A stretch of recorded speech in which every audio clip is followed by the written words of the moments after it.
All right, well, welcome to the video. I've got one of my clients and now friends, which is what I love about my work. All my clients turn into my friends because we work so closely together and really start, it's about community and about really connecting with each other. So it's sort of hard not to let that happen. And this is Tara, and of course I'm Tara, so I don't know, it always makes me laugh. So welcome, Tara, and thanks for coming along. So Tara's been coming to yoga and working, getting more and more awareness of working with the moon cycles. And as I've said so many times, if you're out of sync with your morning and evening routine, or you go to bed too late or too early, it really mucks you around. And same with summer and winter, like we really come into a good rhythm with that. And if we've been inside too much in summer, we just want to get out, and in winter we don't want to be out, we want to be more coming inward. And the cycle of the moon is the same. So a lot of us are completely detached from the cycle of the moon. And I always say, what if I told you that the moon cycle affects us as much as the day, night, and the summer, winter? And I want to invite Tara to tell us a bit about her experience. And if she would agree with that, which I think she would, as you start to just observe and come into awareness for that. So thanks so much for your time, Tara. What would you say how you felt your life was, how you were feeling in your life?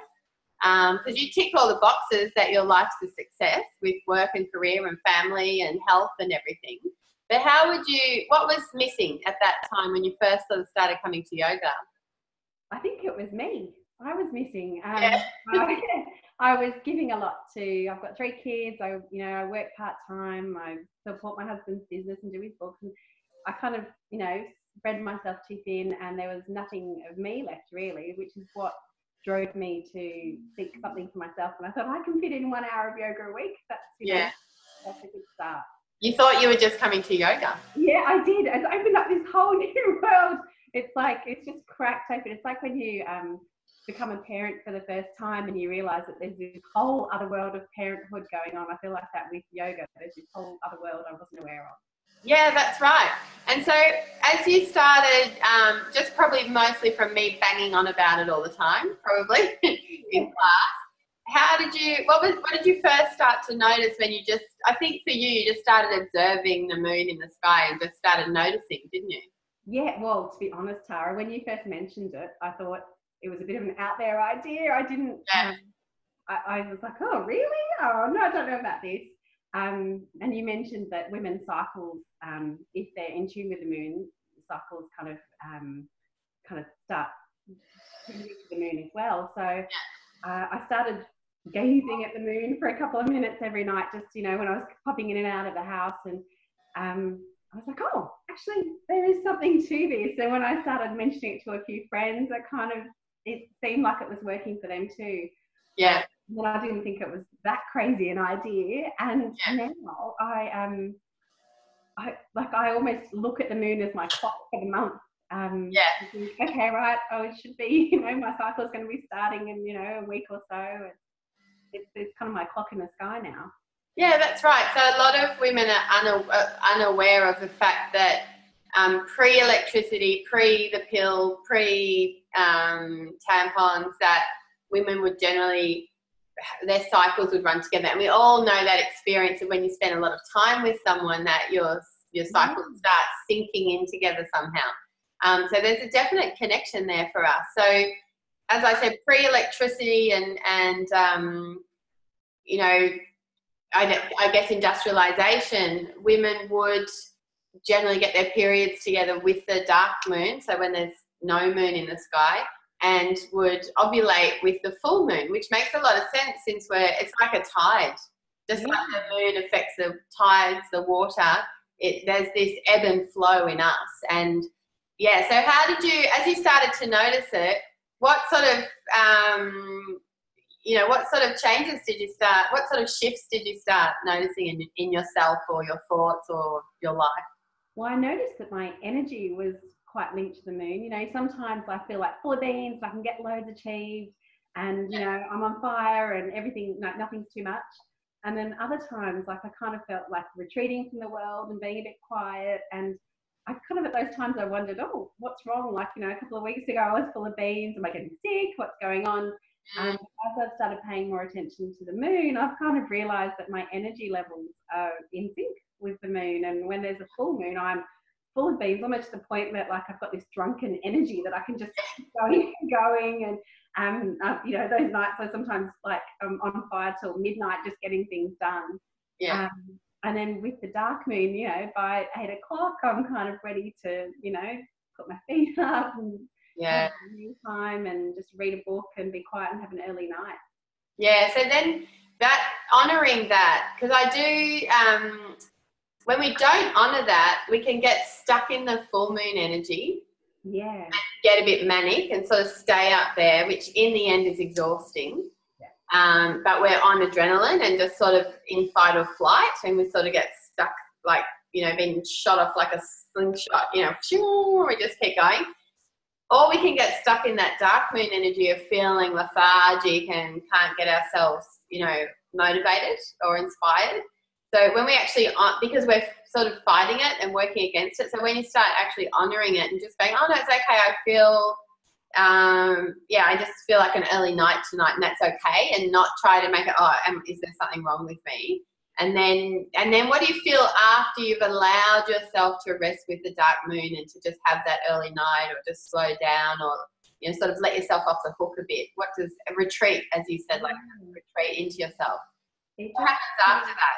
Yeah, well, it feels really good because it's like permission to rest, and that's when I get the energy to kind of, you know, go a bit more, like, you know, get back up with the cycle and go hard again at, you know, all the things I want to do. So I think in the past I've never let myself rest. I've always just kind of expected that I'll run at the same speed all the time.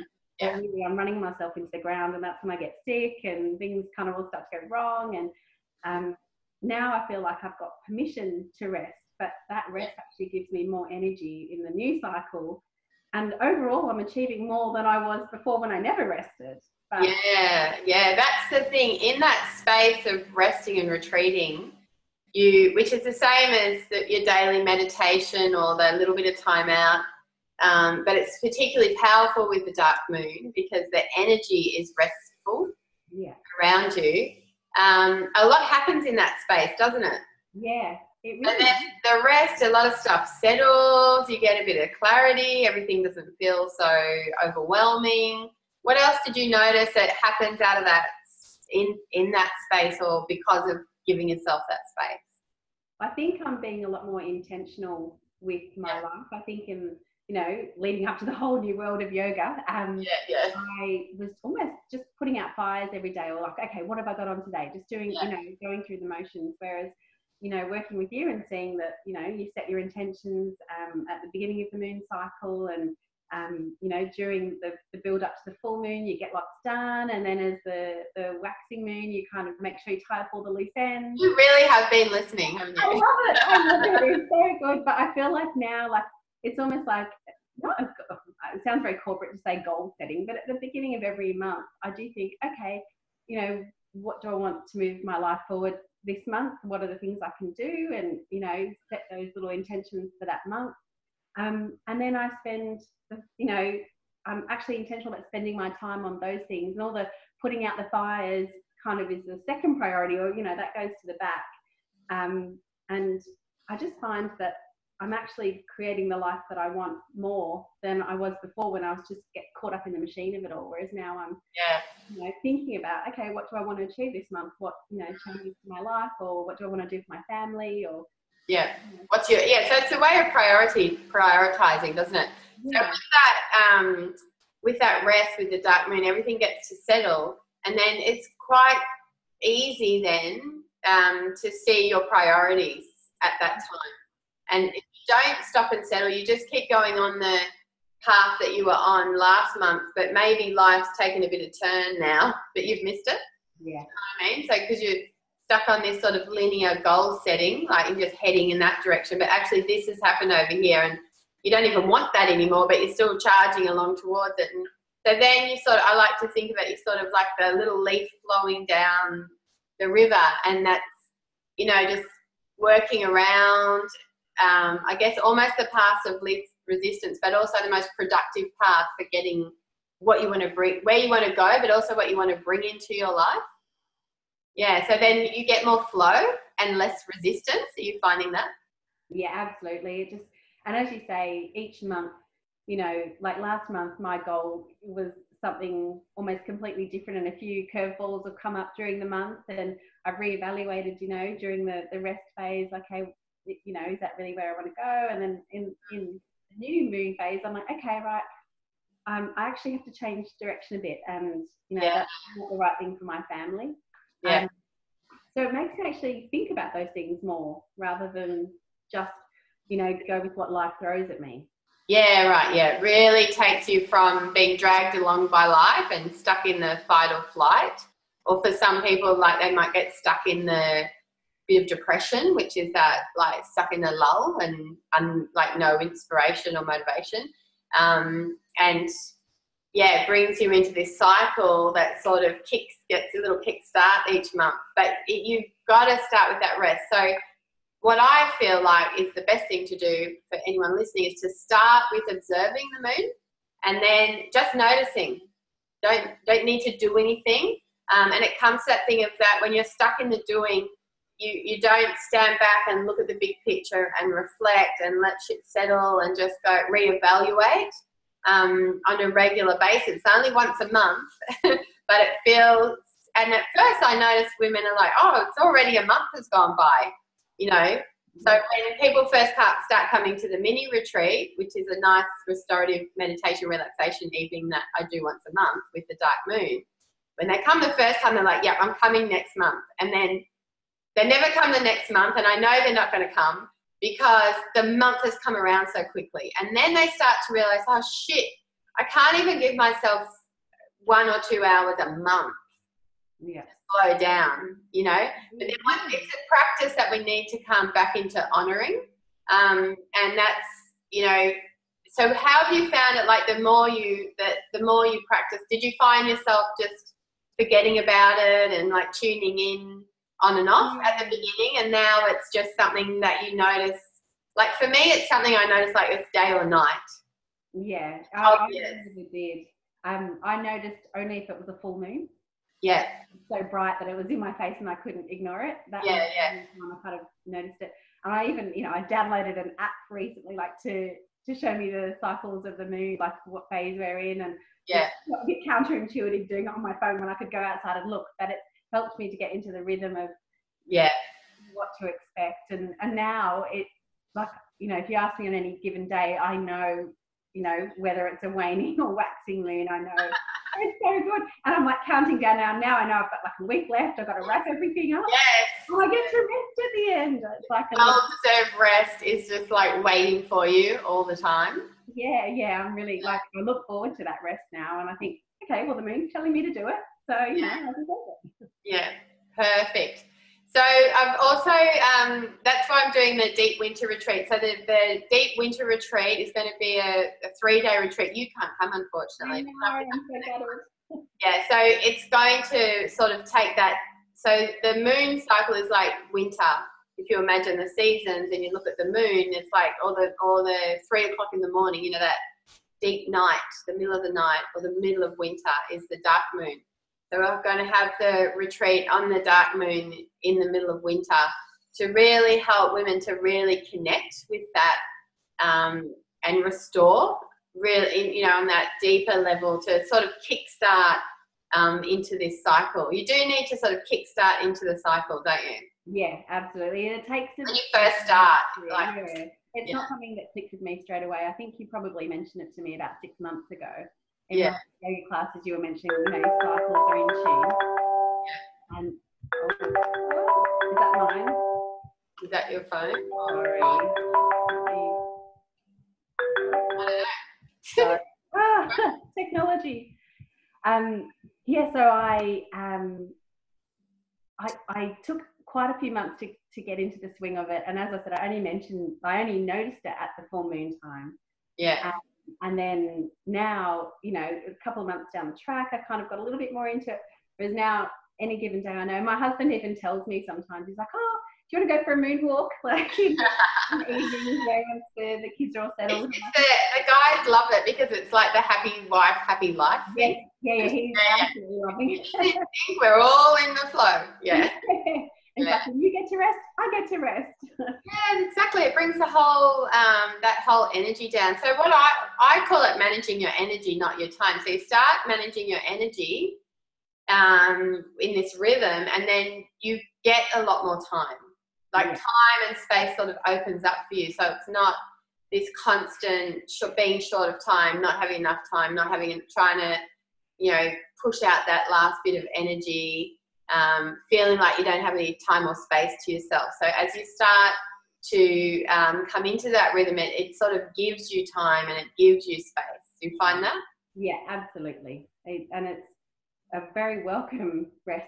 And I used to think, like, I don't know, it sounds terrible saying, I used to think I shouldn't rest. Rest is for the weak. I've got so much to do. Don't, you know, never rest. Whereas now it's so freeing to know that I can rest and still get all the stuff done.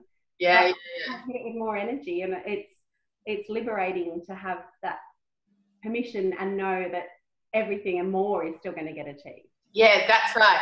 I was laughing about this with one of my other clients. That you snooze, you lose. That's what I'm saying. Like, you know, you snooze, you lose.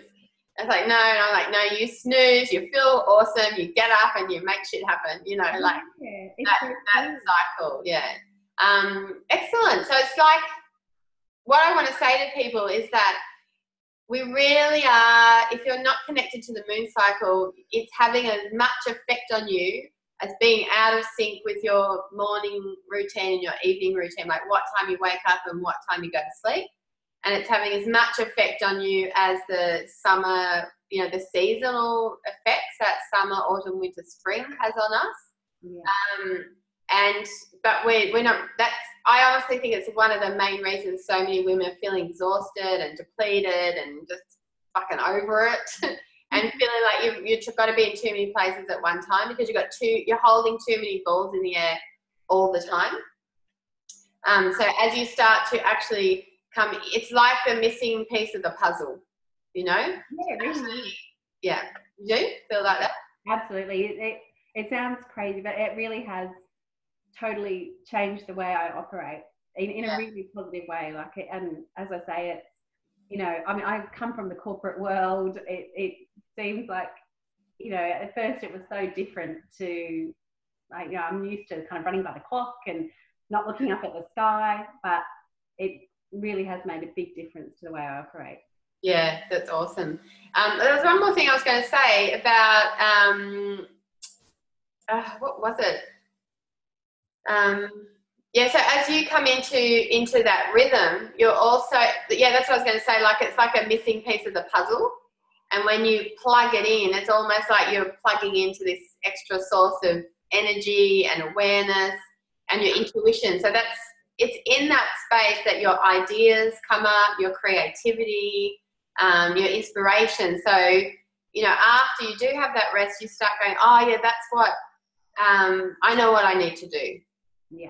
I know what one of the children needs, or this is what our family needs, or whether it's work or whichever way. So there's that, we're missing out on that inspiration and that sort of clean, it's almost like you're giving yourself a clean slate each month, like a blank canvas for your life, you know, and you start where you're at, which is a real yoga thing, isn't it? Yeah, absolutely.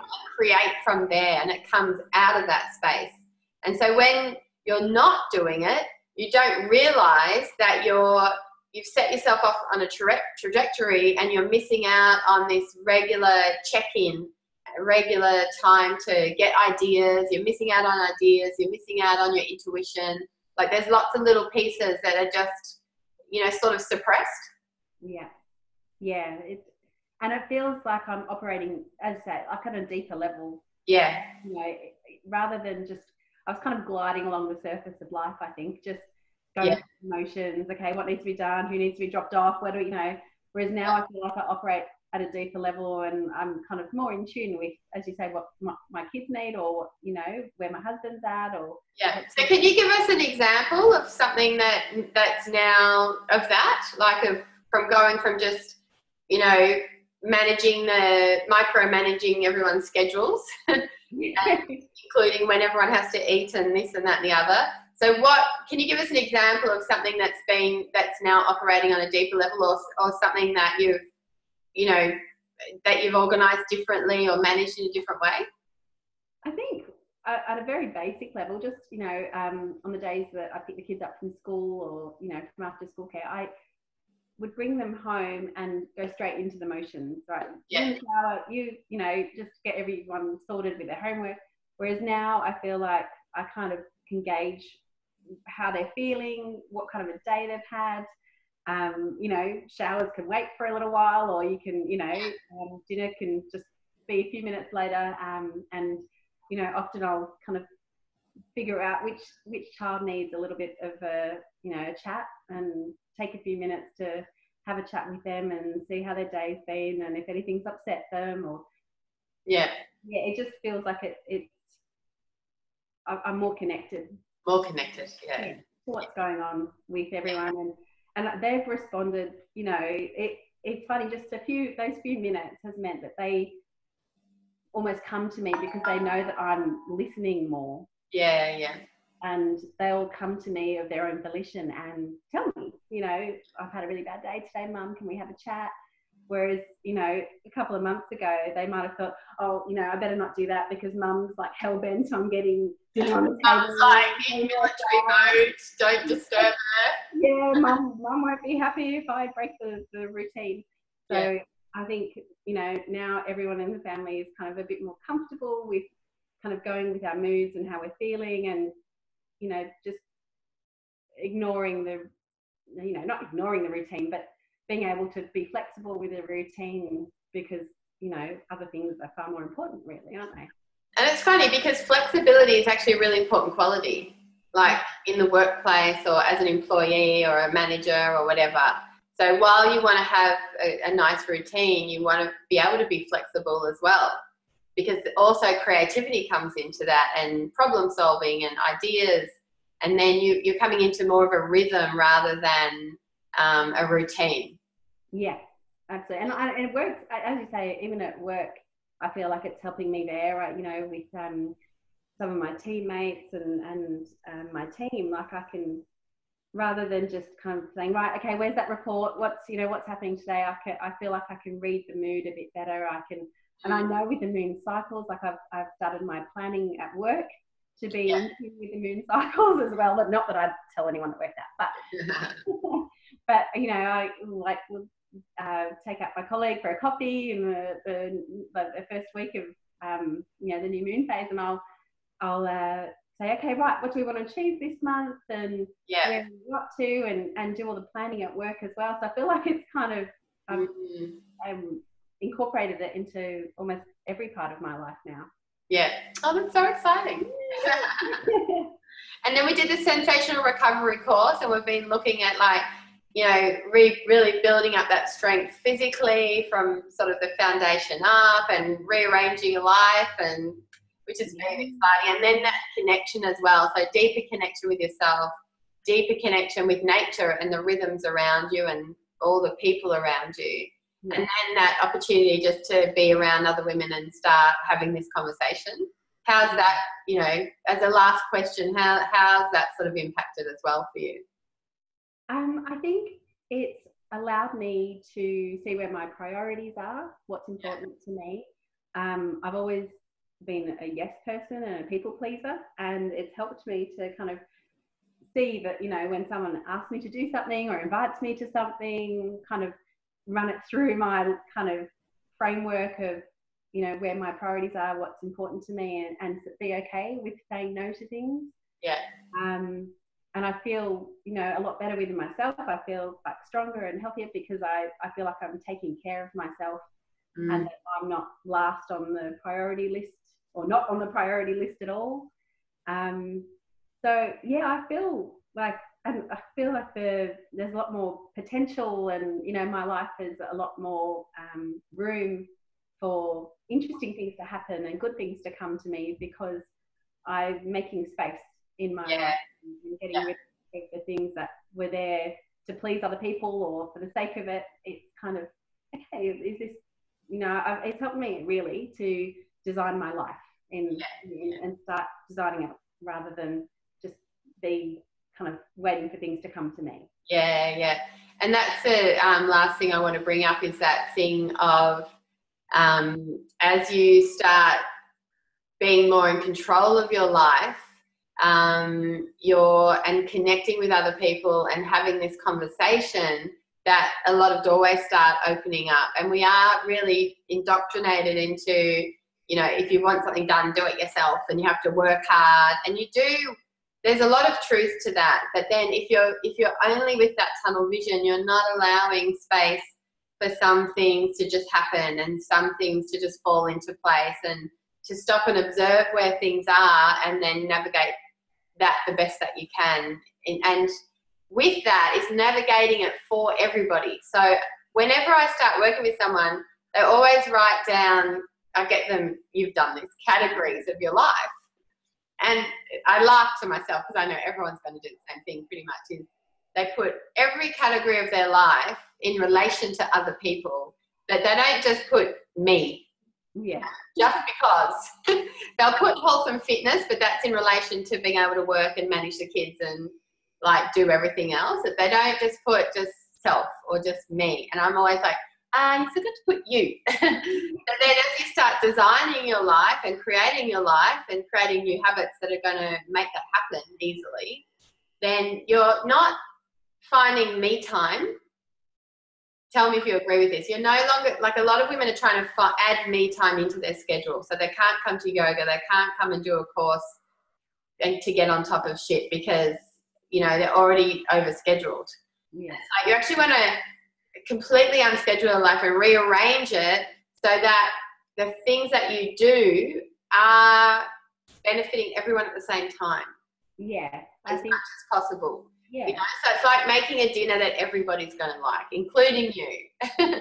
Or doing a weekend activity that's going to tick a lot of boxes at the same time, including what you need, rather than depleting yourself the whole time running around after everyone else. So I want to make it clear, you're not sort of trying to, you are going to find some me time, but you don't need as much me time because your general lifestyle is now supporting you as well as everybody else.